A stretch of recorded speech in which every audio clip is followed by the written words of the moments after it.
Bonjour à tous, c'est Loser Killer qui vous parle pour une nouvelle review vidéo aujourd'hui consacrée à un ensemble de jeux Lego Ninjago sorti en 2016. Il s'agira de la référence en 1991, le Cryptarium Prison Breakout, ou en français l'évasion de la prison de Cryptarium. Il contient 207 pièces et coûte la somme de 19,99 €. Voilà. Passons donc rapidement sur le mode d'emploi qui contient une soixantaine d'étapes avant d'arriver à la fin de la construction, comme vous pouvez le voir à ce niveau-là. Voilà. Viennent ensuite les petites pubs donc pour cette seconde vague Lego Ninjago 2016, avec une belle illustration ici de Cole contre les méchants, enfin les méchants qui reviennent. La liste des modèles, comme vous pouvez le voir, même s'il en manque certains. La pub pour le site, pour le club, la liste des pièces sur 2 pages, et enfin la gagne. Et donc, je vous rappelle que ce modèle fait partie des 3 modèles qui font partie du sous-thème Skybound, donc des Pirates du Ciel, effectivement, et non pas du nouveau sous-thème Rise of the Villains. Donc, c'est important, effectivement, à retenir, car on va encore passer un peu de temps avec nos très chers Pirates du Ciel. Et donc, en parlant de figurines, les figurines, c'est un des points forts de ce modèle-là, car il contient pas moins de 5 figurines, ce qui est, je pense, le maximum pour ce prix-là, en tout cas dans le thème Ninjago. Donc, c'est vraiment un point plutôt important, et donc on va toutes les voir ensemble, ces figurines-là, et voir ce qu'elles apportent, ce qu'elles ont de nouveau ou pas. Et donc on va commencer avec une classique, effectivement, il s'agit de la figurine de Kai. Donc bien sûr, sa version Skybound, que voici. Alors, laissez-moi juste, voilà, comme ça. Donc je vous rappelle que Kai, vous pouviez déjà le trouver avec une épaulette dans le modèle du vaisseau de la malédiction. Mais je vous rappelle aussi que le Miss Fortune Skip coûtait quand même 80 €. Donc là, vous l'avez effectivement dans un modèle un peu moins coûteux avec l'épaulette, ce qui est plutôt cool. Et vous pouviez aussi le trouver sans épaulette dans le Ninja Bike Chase, ainsi que dans le modèle promotionnel du Kai's Mini Dragon. Donc, pas franchement la figurine la plus rare, mais bon, je pense que quand même Kai reste un des personnages les plus aimés de la série, hein, du fait de son côté un peu leader, téméraire, donc toujours plaisant à avoir. On passe ensuite à notre second ninja qui est Zayn. Et Zayn, 2 points importants à retenir.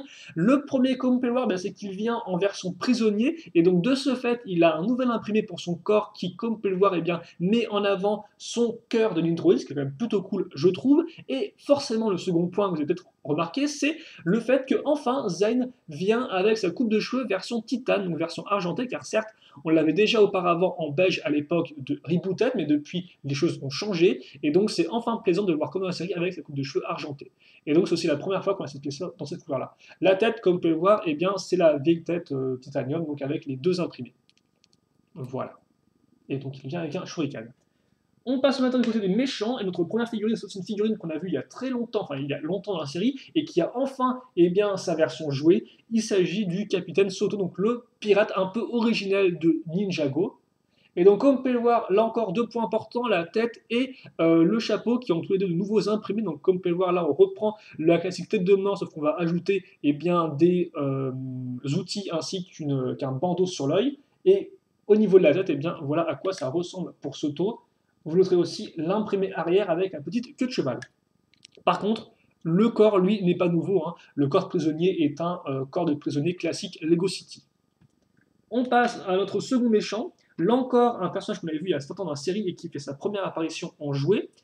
Il s'agit effectivement, non pas de l'homme sans tête, mais du soldat géant de pierre.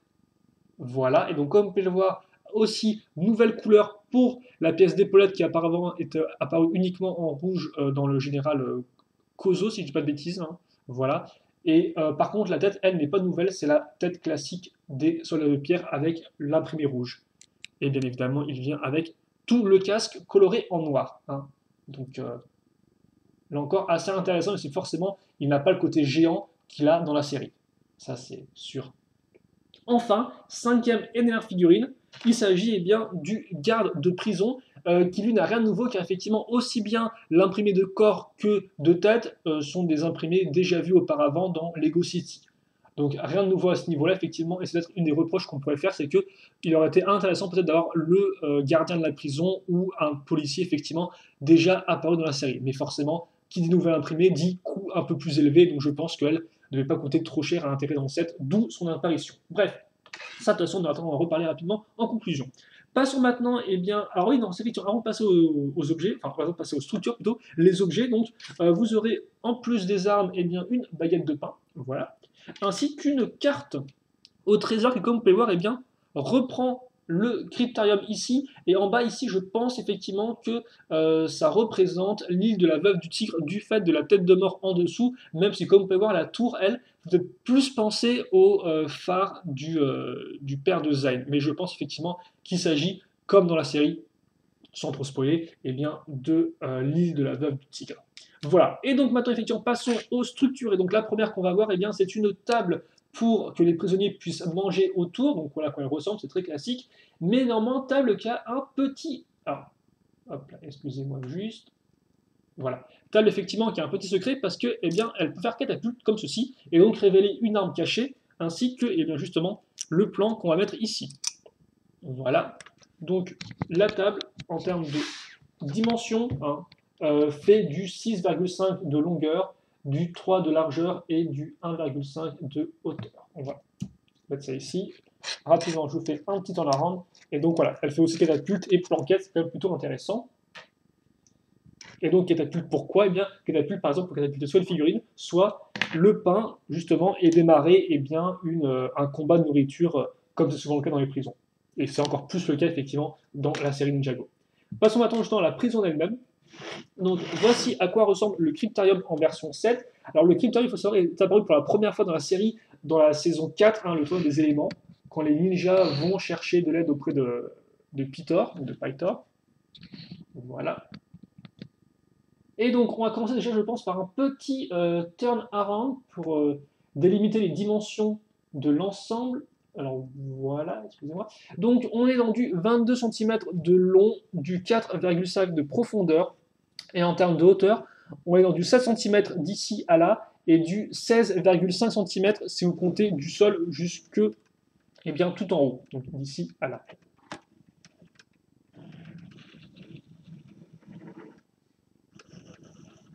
Et comme on peut le remarquer, donc effectivement, notre prison est divisée en trois parties. Tout d'abord, la partie centrale qui, comme vous pouvez le voir, eh bien, correspond à la porte entre guillemets de sortie de la prison, donc qui, dans la série, effectivement, mène à une sorte de grand couloir qui, bah, voilà, justement, mène à la sortie de la prison. Et donc ici, c'est pareil, c'est une porte qui est coulissante. Donc vous noterez rapidement le sticker avec une forme de dragon ainsi qu'un cadenas à ce niveau-là.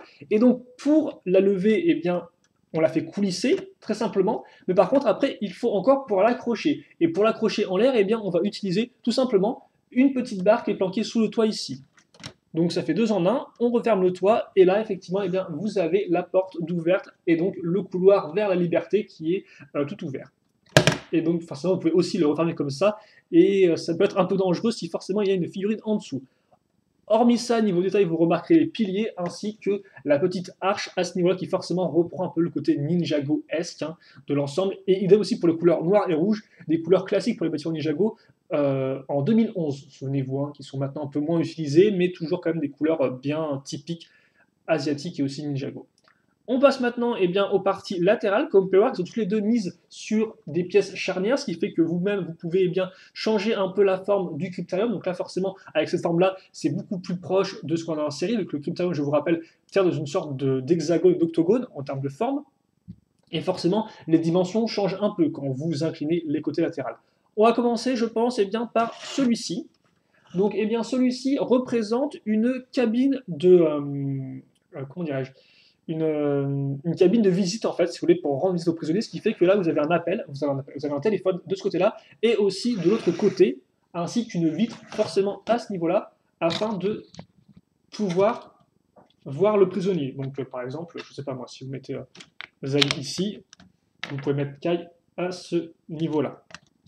Et d'ailleurs, comme port, c'est vraiment très bien fait parce qu'on a aussi des petites plaques à rainures pour faire comme si c'était là, on mettait par exemple, je sais pas, une feuille de papier, des pièces, des trucs comme ça. Donc c'est vraiment plutôt bien fait. Et donc, cette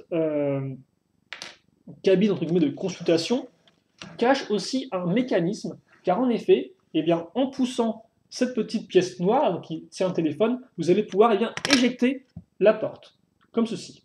Voilà, donc ça c'est un des deux mécanismes du modèle. Et donc, comme on peut remarquer, vous avez aussi une caméra de surveillance à ce niveau-là. Donc voilà à quoi ça ressemble de face. Hein. Donc, grâce à la petite pièce noire, vous allez pouvoir déclipser, entre guillemets, la porte et donc faire un mécanisme d'évasion. Voilà. Autre mécanisme d'évasion, eh bien, il se trouve sur la seconde partie, mais avant ça, Comme vous pouvez le remarquer, vous aurez donc des menottes, une lance, ce qui est toujours quand même un peu dangereux, ainsi qu'une barrière faite avec des jambes de squelette, voilà, ce qui est un classique. Et donc là par contre le mécanisme, il s'agit simplement de d'une toilette qui peut être, enfin de WC qui peut être enlevée, retirée comme ça, afin de créer une ouverture vers l'extérieur. Vous avez aussi un pied de biche, comme ceci, et vous remarquez aussi la présence d'un sticker qui en fait indique tout simplement comment s'évader. Donc d'abord les toilettes, ensuite le pied de biche, et puis après, et bien justement, on fait une ouverture et à nous la liberté. Donc voilà pour ce second mécanisme des toilettes qui sont mises sur un petit élément pour glisser. Donc c'est quand même plutôt bien réalisé, je trouve, en termes d'espace et en termes d'idées. Et une fois que c'est fait, eh bien, nous en fait le tour du cryptarium. Voilà, parce qu'il n'y a plus vraiment de mécanisme à parler. C'était le troisième et le dernier. Comme ceci. Et donc maintenant, eh bien, nous allons faire un petit bilan sur ce modèle-là. Comme ça, donc je vais peut-être le mettre, voilà, ici. Alors, par contre... Voilà. Donc effectivement, une petite conclusion sur les cryptariums. Donc est-ce que moi, je vous le recommande ou pas ce modèle-là? Eh bien oui, je ne peux que vous le recommander, je pense, pour plusieurs raisons. Alors il faut savoir effectivement que de base, moi, je n'étais pas entièrement trop chaud à l'idée de ce modèle-là. Je ne sais pas pourquoi il ne me tentait pas plus que ça. Et pourtant, eh bien, en définitif, il est vraiment intéressant pour plusieurs raisons. La première, forcément déjà, c'est le nombre de figurines. 5 au total, c'est vraiment impressionnant et forcément, ça aide beaucoup au niveau de la jouabilité. Vous pouvez vraiment faire beaucoup d'histoires avec les différentes figurines, vu qu'en plus, eh bien, vous avez 3 camps qui sont représentés. Vous avez d'un côté les ninjas, de l'autre les méchants forcément, et enfin, vous avez le camp des gardes de la prison. Donc déjà, rien qu'avec ça, vous pouvez faire moult histoires. Et forcément, ce côté jouabilité est en plus renforcé par les 3 mécanismes que vous avez, eh bien, qu'on a pu voir ensemble au niveau de la structure. Donc ça, c'est vraiment, je pense, le point fort. C'est son prix très abordable, sa jouabilité, et sa jouabilité, effectivement, qui vient d'où? Eh bien, de son nombre de figurines, ainsi que, eh bien, du nombre de mécanismes. Et forcément, j'ai aussi envie de dire, les figurines, eh bien, c'est bien d'en avoir 5, mais est-ce qu'elles sont bien? Eh bien oui, elles sont bien parce que, comme vous pouvez le voir, on a dans ce modèle-là plusieurs figurines tout de même qu'on attendait depuis un certain temps. Par exemple, Zen avec ses coupes de cheveux titane, le Captain Soto, ça fait quand même depuis 2013 qu'il était apparu dans la série, si je ne dis pas de bêtises, voire même peut-être 2012. Donc, enfin, plaisant d'avoir ces figurines-là en jouet. Comme je dis, seul petit souci peut-être éventuellement, c'est le fait que voilà, le garde de police ne soit pas très original, hein, c'est une figurine très classique, mais au moins, voilà, elle permet un peu de diversité au niveau de la jouabilité. Après, il est vrai tout de même que si je dois faire quelques petits points un peu en vrac comme ça, personnellement en termes de design, je ne suis pas non plus entièrement fan. C'est vrai que là encore, le Cryptarium, on l'avait vu dans la série, il est quand même assez massif, donc forcément se retrouver avec ça, eh bien c'est peut-être un peu décevant, même si je pense quand même que Lego a fait les designers de Lego ont fait quand même beaucoup d'efforts pour que on ait quelque chose qui ressemble à une prison et d'une qui est la forme du Cryptarium de 2 et en plus qui est tout de même effectivement ce côté un peu ninjagoesque avec les formes utilisées. Après, voilà, c'est vrai que moi, en termes de design pur, c'est pas spécialement ma structure préférée. Mais néanmoins, je pense qu'on peut quand même reconnaître l'effort fait pour qu'en 20 euros, on ait tout ce contenu-là et que ça fonctionne quand même plutôt bien. Après, aussi, ce qui est important de noter, c'est quand même que c'est un set qui est vraiment très important dans l'histoire. Vraiment, avec ce modèle-là, vous pouvez recréer une scène clé de l'histoire. Et donc, rien que pour ça, effectivement, eh bien, ça en fait quand même un modèle plutôt aussi intéressant.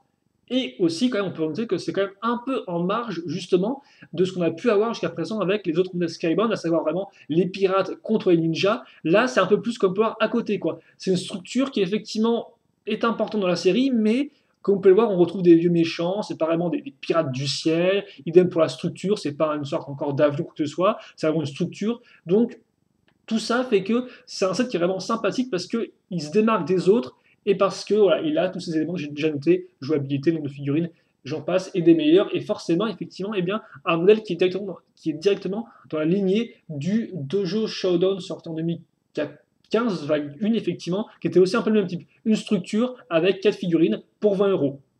Sauf que le Dojo Showdown est un peu plus carré, effectivement, au niveau de sa structure, et avait peut-être un peu moins de mécanisme, même si là encore, c'est un peu débattable, je pense.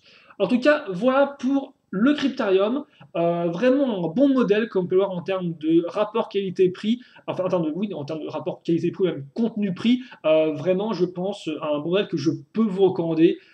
Parce que voilà, c'est pas tous les jours qu'on a cette chance de ramener à 20 euros avec autant de contenu, et donc c'est pour ça que moi, eh bien, je vous recommande en plus, forcément, de son importance au niveau de l'histoire. Donc voilà, on se quitte là-dessus. Si vous avez des questions, des commentaires, n'hésitez pas à les poser. Je répondrai avec grand plaisir comme d'habitude. Et puis, eh bien, nous, on se retrouve plus tard pour de nouvelles vidéos. En attendant, portez-vous bien, passez une bonne journée et bien à la prochaine donc, pour de nouvelles vidéos, tout simplement. Allez, salut et à plus. Salut à tous.